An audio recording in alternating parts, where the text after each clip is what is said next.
큰 환난을 면제받는 14만 4천 명과 통과하는 성도들. 계시록 7장에 나온 말씀은 여섯째 인을 떼신 다음부터 계시록 8장 1에 나온 일곱째 인을 떼시기 전에 기록한 보충 계시이다. 계시록 6장에 나온 말씀은 여섯째 인까지 떼셔서 심판을 위한 준비사항에 대하여 가르쳐 주셨고, 계시록장에 나온 말씀은 교회 시대에 하나님께서 계획하신 준비사항에 대하여 가르쳐 주신 보충 계시이다. 큰 환난을 면제받는 인 맞은 종 14만 4천 명. 7장 1절. 이 일 후에 내가 내 천사가 땅 내 모퉁이에 선 것을 보니 땅의 사방의 바람을 붙잡아 바람으로 하여금 땅이나 바다에나 각종 나무에 불지 못하게 하더라. 이 일 후에는 6장의 인 때는 사건이 지난 다음이라는 뜻이 아니고 6장의 계시를 받은 후에 새로운 계시를 받는다고 연결하여 주는 말이다. 여기에 나오는 네 천사는 계시록 9장 14절로 15절의 유브라 대강에 묶여있는 네 천사가 아니고 온 땅, 즉 온 세상에 불게 될 바람을 불지 못하게 붙잡은 천사들을 가리켜 말한다. 땅 내 모퉁이에 선 것은 네 천사가 온 세상 전체를 담당한다는 뜻이다. 땅의 사방의 바람이란 불신과 죄악으로 가득 찬 세상을 심판하기 위하여 온 땅 위에 나타나는 환난, 즉 시험을 가리켜 말한다. 구체적으로 말하자면 땅의 사방의 바람을 붙잡았다는 것은 하나님께서 바람, 즉 대환난으로 이 세상을 심판하려고 계획하셨으나 바람을 붙잡고 있는 기간, 즉 교회 시대에는 불지 못하도록 연기했다는 뜻이다. 이 바람을 전쟁이라고만 해석하는 것은 잘못된 것이다. 바람은 스가랴 6장 1절로 5절에 기록한 바와 같이 네 바람, 즉 홍마바람, 백마바람, 흑마바람, 그리고 어룽지고 건장한 말, 즉 청황마 바람으로 구분된다.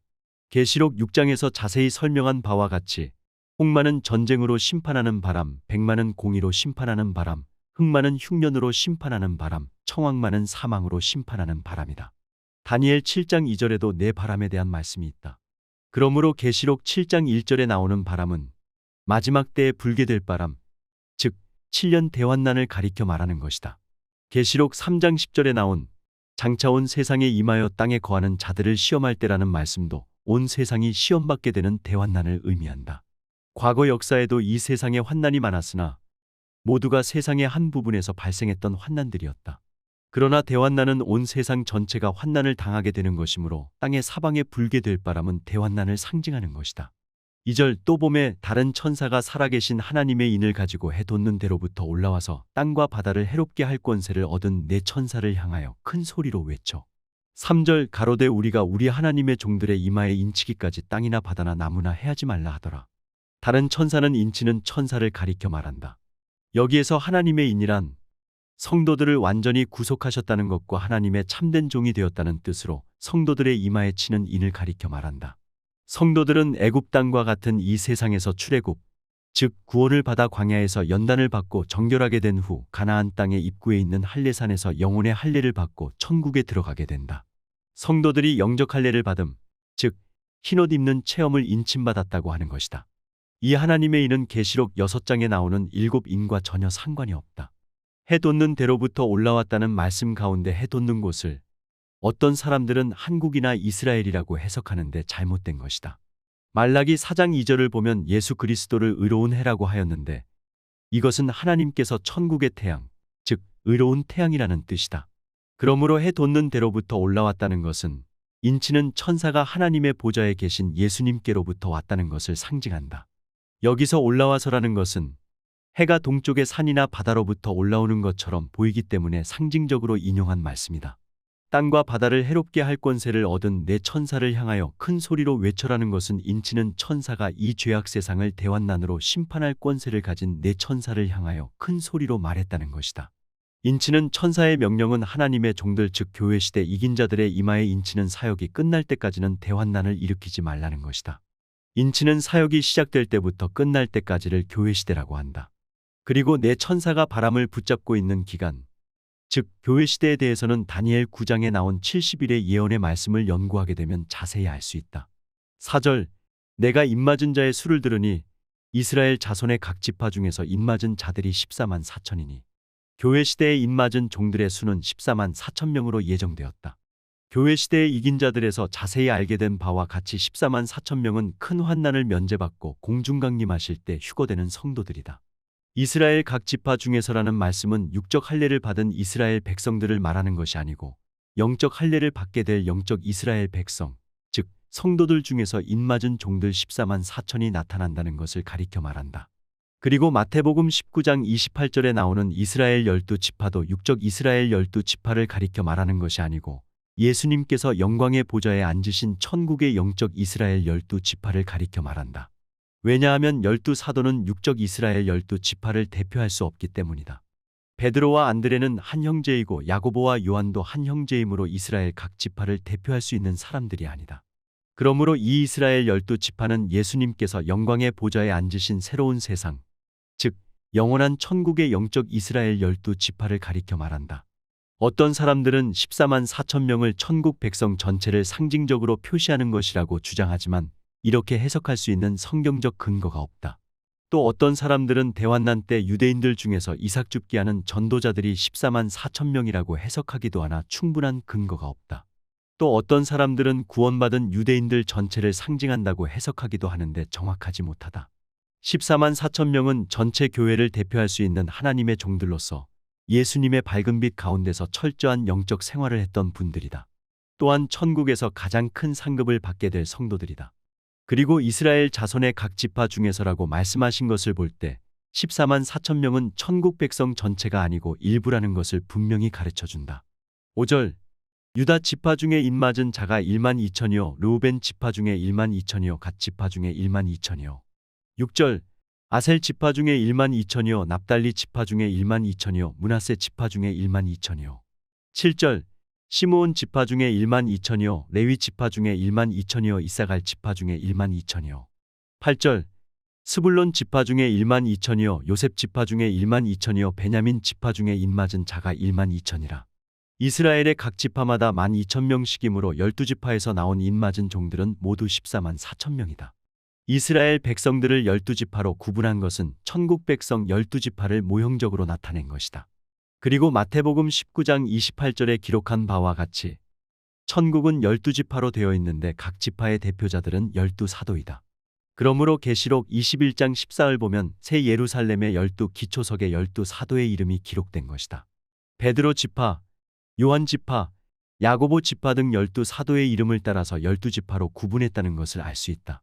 그리고 야곱의 12아들 이름 중에서 단 지파가 빠지고 므낫세 지파가 포함된 것은 12사도 중에서 가룟 유다가 타락하고 마띠아가 새로 들어간 것을 모형적으로 보여주는 것이다.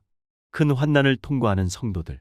9절 이 일 후에 내가 보니 각 나라와 족속과 백성과 방언에서 아무라도 능히 셀 수 없는 큰 무리가 흰옷을 입고 손에 종려 가지를 들고 보좌 앞과 어린 양 앞에 서서 이 일 후에란 앞에서 14만 4천 명에 대한 계시를 받은 후에 또 다른 계시가 나타났음을 알려주는 접속어이다. 각 나라와 족속과 백성과 방언이란 온 세상 만국을 의미한다. 아무라도 능히 셀 수 없는 큰 무리란 14만 4천 명은 쉽게 셀 수 있었지만 큰 환난을 통과하는 성도들은 도저히 셀 수 없을 만큼 많다는 뜻이다. 흰옷을 입었다는 것은 큰 환난을 통과하면서 자기 옷, 즉 자기의 행실을 정결케 한 후에 영접할래, 즉 흰옷을 입고 천국에 들어갔다는 뜻이다. 종려가지를 들었다는 것은 구원과 승리에 대한 감사를 표시하는 모습이다. 10절 큰 소리로 외쳐 가로되 구원하심이 보좌에 앉으신 우리 하나님과 어린 양에게 있도다 하니 11절 모든 천사가 보좌와 장로들과 내 생물의 주위에 섰다가 보좌 앞에 엎드려 얼굴을 대고 하나님께 경배하여 12절 가로되 아멘 찬송과 영광과 지혜와 감사와 존귀와 능력과 힘이 우리 하나님께 세세토록 있을지로다 아멘 하더라. 큰 환난을 통과하여 천국에 들어간 셀 수 없는 큰 무리가 구원해 주신 어린 양과 하나님께 찬송하고 모든 천사들도 경배와 찬송을 드리는 장면이다. 큰 환난을 통과하고 구원받은 성도들의 찬양에 천사들이 아멘으로 화답한다. 성도들이 구원받을 수 있도록 도와주었던 모든 천사들이 큰 지혜와 능력으로 모든 성도들을 구원해 주신 하나님과 어린 양에게 영광을 돌리고 있다. 13절 장로 중에 하나가 응답하여 내게 이르되 이 흰옷 입은 자들이 누구며 또 어디서 왔느냐. 14절 내가 가로되 내 주여 당신이 알리이다 하니 그가 나더러 이르되 이는 큰 환난에서 나오는 자들인데 어린 양의 피에 그 옷을 씻어 희게 하였느니라. 24장로 중에 한 분이 사도 요한에게 흰옷 입은 자들이 누구이며 어디서 왔느냐는 질문을 하고 있다. 그러자 사도 요한 자신은 이 질문에 대하여 알지 못함으로 답변할 수 없지만 장로님께서는 알고 계실 터이니 가르쳐 달라고 하였다. 그때 어디서 왔느냐는 질문에 대하여 장로는 큰 환난을 통과한 자들이라고 답변했으며 누구냐라는 질문에 대하여는 큰 환난을 통과하면서 어린 양의 피에 그 옷, 즉 자기 행실을 빨아 정결케 된 성도들이라고 설명해 주었다. 어린 양의 피에 그 옷을 희게 하였다라는 말씀은 교회 시대의 이긴 자들 가운데 나온 4대 교회의 사자에게 보낸 편지를 참조하면 자세히 알 수 있다. 15절 그러므로 그들이 하나님의 보좌 앞에 있고 또 그의 성전에서 밤낮 하나님을 섬김에 보좌에 앉으신 이가 그들 위에 장막을 치시리니. 16절 저희가 다시 줄이지도 아니하며 목마르지도 아니하고 해나 아무 뜨거운 기운에 상하지 아니할지니. 17절 이는 보좌 가운데 계신 어린 양이 저희의 목자가 되사 생명수 샘으로 인도하시고 하나님께서 저희 눈에서 모든 눈물을 씻어 주실 것임이러라. 이 말씀은 큰 환난을 통과한 성도들이 하나님의 보좌가 있는 성전, 즉 천국에서 영원토록 하나님을 경배하며 복락을 누리게 된다는 것을 가리켜 말한다. 성전이라는 말은 하나님을 경배하는 장소라는 뜻이다. 이 성도들은 큰 환난을 통과할 때 자기 옷을 깨끗하게 빨고 흰 옷을 입고 영원한 장막으로 들어간다는 것이다. 이 성도들의 영원한 장막은 천년왕국에 만들어지는 것이 아니고 계시록 21장 3절에 기록한 바와 같이 신천지에 준비되는 것이다. 영원한 장막을 준비해 놓은 신천신지는 마귀도 없고 죄도 없고 불행도 없고 행복으로 충만한 세계이다. 그렇기 때문에 대환난을 통과할 때와 같이 배고픔이나 목마름이나 태양열에 상하는 것과 같은 재앙이 없을 것이라는 뜻이다. 그리고 보좌에 계신 어린 양 예수님께서는 큰 환난을 통과하는 동안에 선한 목자가 되셔서 인도하였고 천국에서도 영원토록 선한 목자가 되셔서 생명수를 마시며 살 수 있도록 해주실 것이므로 천국에 들어간 성도들은 대환난을 통과할 때와 같이 눈물을 흘리는 일이 결코 없게 될 것이라는 뜻이다.